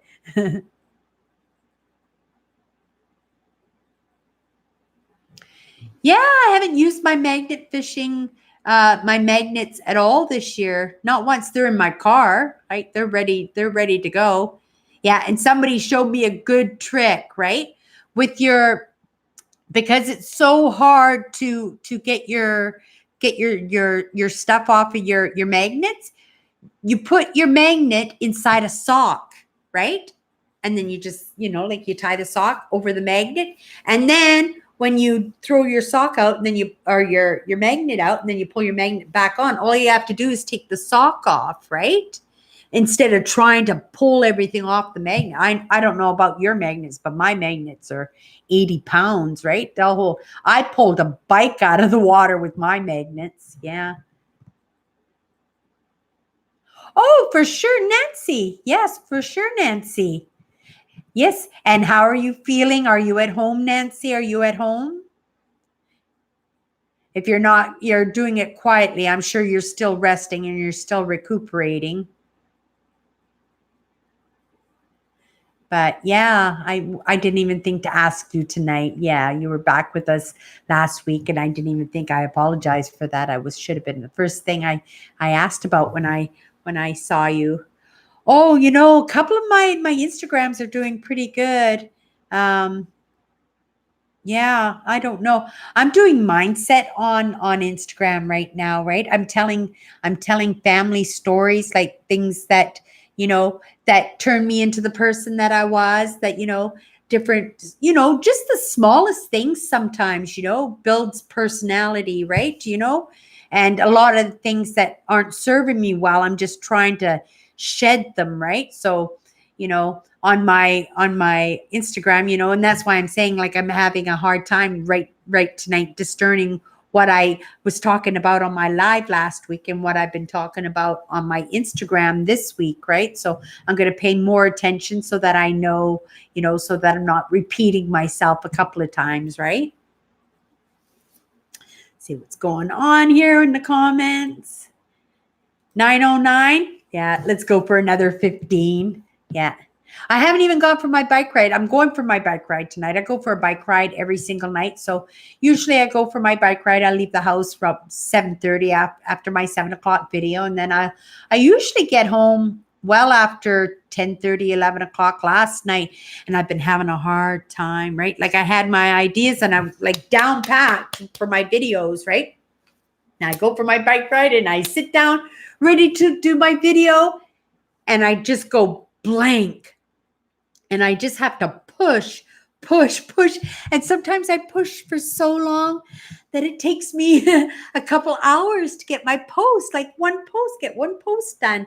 It takes me a couple hours because I have such a block that's like, it's fighting me to try and get my, and even when I know what I'm going to talk about, right? Like then I have a hard time even getting my words, but then I eventually, and then I'm so pig-headed, right? That I refuse to leave until I get it done, right?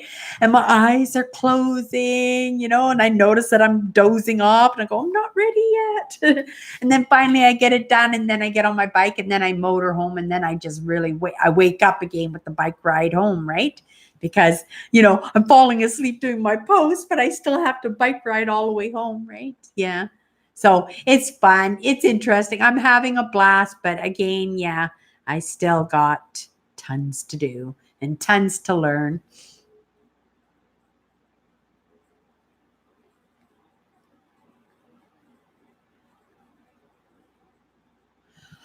I heard about that, Andrew. Yes, I remember it. Didn't the gentleman find it on Google Maps because he saw the imprint on Google Maps? I thought I heard something about that. I could be wrong. Could have been a different ship, but that's what I heard. How big is Manitoba? Now, isn't that a great question? Now, I can look at in my mind's eye, I can see the map of Manitoba. So what I could do is, because I know Winnipeg Lake is 24,000 square kilometers, and I know how big it is on the map of Manitoba, so I can say I could probably multiply that by 15. 25 times 15, 10 times 20, 250,000. I'm going to say close to 400,000 kilometers. This is a good puzzle. I'm going to Google it to see how big. I'm guessing 400,000 kilometers. If anybody else wants to take a guess along with me, and then we'll find out how big it is. Hey, Google, how many kilometers squared is Manitoba? Here's a summary from Wikipedia. Manitoba covers 649,950 square kilometers with a widely varied landscape. I was off by a couple of 100,000 kilometers. Yeah, so we're actually quite huge. You could actually stick a few of those European countries. We're a lot different than the States, right? We could probably put 4 different states, maybe even more into each province. And each province is about the same size as Manitoba. Nova Scotia, yeah, PEI, yeah. Yeah, huge, eh? Oh, really? Manitoba. Oh, Texas is almost is a big state. Hey, Google. How many square kilometers is Texas? According to Wikipedia, Texas is the second largest U.S. state after Alaska, with an area of 268,820 square miles. We are 3 times as big as Texas. And Texas is the second largest state, and we are 3 times as big. Is that correct? Because we were almost 700,000 kilometers, and they're 200 and something kilometers. Isn't that interesting? Wow. How many are using the Google Assistant on their phones? I'd be interested to know how handy dandy. I use my Google Assistant every day. Google, can you tell me the temperature, what it's going to be like tomorrow? Hey, Google, can you tell me what the temperature is going to be like in Winnipeg tomorrow? Tomorrow in Winnipeg, expect a high of 21 and a low of 14. 21. So that's room temperature. So that would be about 70 in Fahrenheit, right? But yeah, if you don't have a Google Assistant on your phone, go to the Play Store and download it. Yeah, I find it so helpful. Like, when my hands are wet or something, and I'm cooking in the kitchen, I can just say, "Oh, phone Carolyn," which is one of my sisters, or anything. Google is so, and we're all going to be on this, and when I started on YouTube, right, I always knew that it was going to be in some kind of like teaching capacity. I wasn't sure what, right? And the whole idea was because I was a baby boomer, I wanted to get other baby boomers online. I didn't want people not to be able to be, um, literate online. Like I wanted everybody to be able to, when they can't walk anymore, when they can't get outside anymore, I wanted them to be able to explore the world and to be able to study, whatever they wanted to help keep their minds active and happy, right? Instead of just staring out the window at maybe the neighbor next door, right? To stay active online. So that was the idea in my head, was that I was going to be that person, to help everybody get online. But now, because of what I went through, as a child, and all the difficulties I had because of the mindset that I had, you're right, downplaying my value, right? Dumbing myself in front of other people, just to make friends, right? I would pretend that they were smarter than me, and I would what do you call that? Puff them up and stuff, and make myself look stupid, just so that they could feel better about themselves, right? And really what would happen is I would be going home and not feeling good about myself. So yeah, so glad that's all changed, right? And yeah, that wouldn't have happened unless I took that opportunity to learn online, right? After my nephew, when he was 10 years old, 10 years old, he built me my first computer. Yeah. And that was in 2000 and 2000 and maybe around 2000, I got my first computer. So it didn't take me too long. I was using POS systems and workstation computers, right? And I remember I used to do blinds and stuff, and I do orders and stuff on computers, but actually having my own computer and being online and being able to explore what I want to explore, right? Yeah, that was around 2000 that happened, and I was so happy.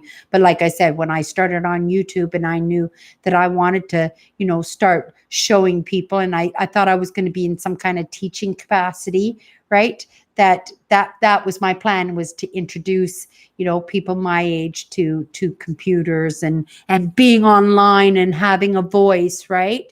And it's still important for me. It's still important for me to have a voice, but yeah, I think there are lots of people my age online that would be more suited to teaching that, because I think I would come in, because there are not as many empaths out there, right? And the empaths that are out there, they're not awakened to the knowledge of, because like me, I didn't know I was an empath until I was 57 years old. If I had somebody, when I was in my 20s or my 30s, that explained it to me and taught me about it, oh my gosh, the relief for the amount of pain that I went through, I might have been able to control my weight. I know I would have been able to control my weight at that point. I might have been able to save my marriage, right? I would have been able to hold on to jobs better, because I would have known what I would have needed to do in order to be able to because being around people, right? And knowing when people are lying to you and stuff, like, it was hard for me to trust, right? Because I could tell when people weren't telling the truth and stuff. So So yeah, it would have been so helpful for me if I had known sooner. So I think it's more important because empaths are not as common and not as they're a little bit rare, that they would be more used to helping people, to help themselves. So I think that's what I would really like to do in some capacity. But of course, the mindset, right? It all has to be around the mindset. I have this this passion that I want to be around it. I want to I think it's from my dad, right? Like these conversations, I want to be sitting with these people and I want to be having these conversations. I want to be sitting with these people and I want to be learning from these people, right? And I want to also be able to do what they do, maybe not exactly the same, but in support some way that they'll be able to benefit from what I have to offer. I don't know what I have to offer, but hey, make use out of me, like if I have these talents, let's, like it's better than not having any talents and not feeling like you have value at all, right? So if I have something of value that, somebody can get some worth out of, I would definitely like to help. And I would definitely, like my channel to succeed, right? By me doing a little bit of good, right? So that's what I'm working on. Yeah. Covert operations. And I don't like it to be covert, but for right now, that's the way these things gotta be. But not for long. Like I can't be quieted for too long. I've never been that person, right? So as my knowledge expands, right, I have to go with it, right? I have to share it and I have to expand on that. But I also have to keep in mind that not everybody's where I'm at, right? And of course, I'm not at where other people are at. So yeah, I've got to make sure that I can't assume that people know what I'm talking about. And then I've also got to assume that people might know what I'm talking about. So yeah, so I got to make content for both, and I've got to be useful to both, right? Oh, thank you, Nancy. Nancy, you've been my cheerleader, since the day you found my channel, and like all of you, right from the beginning, it would have been so easy for me just to give up my chatters, but I just couldn't, you're my support system too, and I hope I can support you guys and what you guys are up to, but yeah, you've been such a support system to me, right? And so we got 8 minutes, and I'm going to take a look at the comments. Shoot some stuff out to me. If anybody has ever been curious about anything about me, I would just love to answer some of your questions here, right? Yeah, and I'm just gonna check here. Oh, another video for me to watch. There's always videos for me to watch. Best learning tool ever. Best learning tool ever. Yeah. Dreaming big. Coincidences this week. Here's something that happened, right? I realized, okay, I don't know how many of you will understand this, that everything is like one, right? So like my dad always thought that, in reincarnation, he believed in reincarnation, but he didn't always believe that you got reincarnated to be another person. He thought you could be reincarnated to be a flower, you could be reincarnated to be a bird. And in actuality, I have flying feelings quite often, right? When I wake up in the morning, like I feel like I've been flying and stuff, right? So, I think that at one time I might have been a bird, right? So my dad believed in these things. So now that the stuff that I'm studying now, like some of the spirituality, that they believe in this, that everything is energy, like everything is the same energy, but just made different, right? I'm energy. This is energy that everything vibrates, right? And so I was thinking about this, and I was thinking about something I did last week. Last week, I was working at my sister's house in the garden, and they have a pond, and the water's coming out of the pond. It was draining, and it was swirling up in the big pond. And up in the big pond, there was a moth, and it was trying to survive, but it was in this whirlpool. And I didn't know how long it was in the whirlpool, and I don't know why I was staring at it, just swirling, and its legs were going, and it was trying to get out. And then finally it would get out, right? And then it would swim a little bit further away, but then that subcurrent would take it back to this little whirlpool, and it would struggle again, right? I don't like to watch things suffer, right? But I'm gardening, but I can't keep my eye off this poor moth. So I went and I got this twig, right? You're gonna think I'm really strange. I went into the big pond, and I stuck this twig, and I called this moth. I went, come on. And this moth, no kidding, it looked like it took all its strength, and it mustered every bit of strength that it could. And it was at least 4 feet away from my little twig. And this little twig was only about this big. And I had this twig dipped in the water, and I was kind of doing like this in the water, saying, come on, because I couldn't reach it, right? Because it was in the middle of the pond in this little whirlpool thing that was, I guess, getting sucked back into the pump, and he was trying to survive. And it looked like it had every mustard of energy that it had, and it actually swam to the stick.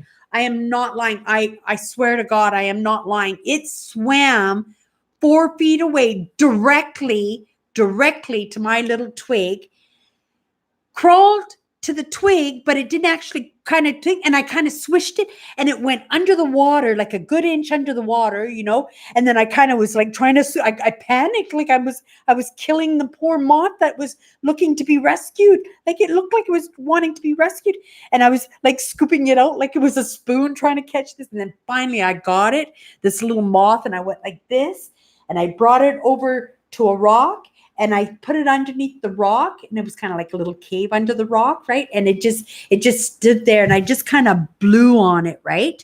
I just blew on it for a couple of minutes, and I was kind of proud of myself that I saved the moth, right? But I didn't really think of anything either, because I, as a kid, walking to school in Vancouver, when it rained, the slugs and the worms would come out of the ground and go onto the sidewalks, and the sun would come out and dry them out. But I would try and save as many slugs and worms as a kid, right? Walking to school. So it was the kind of same idea with the moth. I was proud of myself that I had saved the moth, but I was thinking about that today, right? Oh, let me finish the story. That isn't even the best part of this whole story. That isn't even and you're good. This is going to freak you out. This is so. It was underneath it was in between two rocks, but it looked like a little mini cave for the moth, right? So I was blowing the warm air on it because I didn't know how long it had been swimming around. But I just kept an eye on it, and because I found it interesting, right? And I was kind of, I wanted to make sure it was okay. And it wasn't going anywhere. So it was just sitting there. So I blew on the warm air, and it sat there, and every once in a while I'd check back on it. And then it kind of crawled out, and it sat on top of the rock, and there was a overhanging tree, right? And the branches were hanging down, and it flew up on underneath a leaf, right? So again, I'm watching this moth it just stood underneath I guess it was trying to get its energy back, right? It'd been underneath a traumatic experience, and it was just trying to rest a little bit, right? So I watched it for probably 20 minutes, half an hour. It didn't move. It was there, right? And so I finished up what I was doing, and then I went and I just looked at the moth, and I was just about to turn around to go back into my sister's house to go do something else. This moth came directly to my face, to my cheek, went and then flew away. No lie. It was like it just flew to it was flying. It didn't land on my cheek. It just flew to my cheek. It went, and then it flew away like it was saying thank you to me. I swear it felt like it was saying, it felt like it was saying thank you to me. So when I had that lesson, I thought of that, right? I thought of that. And then I think how many good things, if a moth, right, knew what I had done for it, right? Like all those slugs and worms as a kid, did they know? Yeah. So, yeah.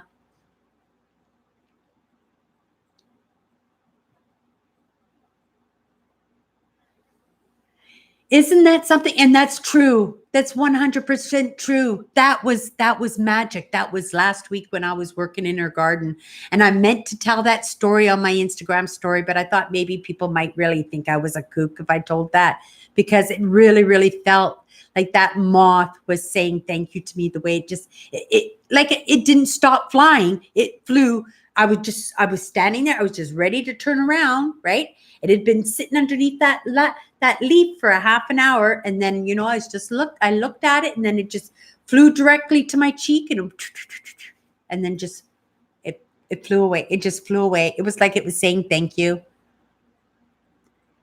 Isn't that wonderful and true? So it really, really makes me think, right? So, all those times, when the baby birds fall out of the nests, and, like anytime you can do a little kind thing, and even like me, like when I was at work and stuff, and, the mice would come into the stores and stuff, like I was always the one saying, let's get them outside. And I was always the one, trying to talk the guy that would set the mouse traps. I would always try, oh, I'll put them in a paper cup. I'll take them outside. If you put them in a paper, but you could smell that it was probably already passed away in the can, right? But I always say, oh, if you open it up and put it in the cup, I'll go take it outside, right?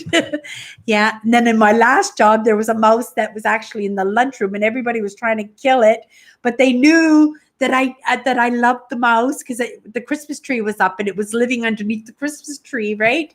And I thought maybe it was climbing the branches and stuff, at night, like it was the Christmas mouse. So yeah, nobody treated it bad when I was around at lunchtime. But yeah, they tried to kill that mouse. Always wanted to try and kill that mouse. Yeah, it stayed there all winter too.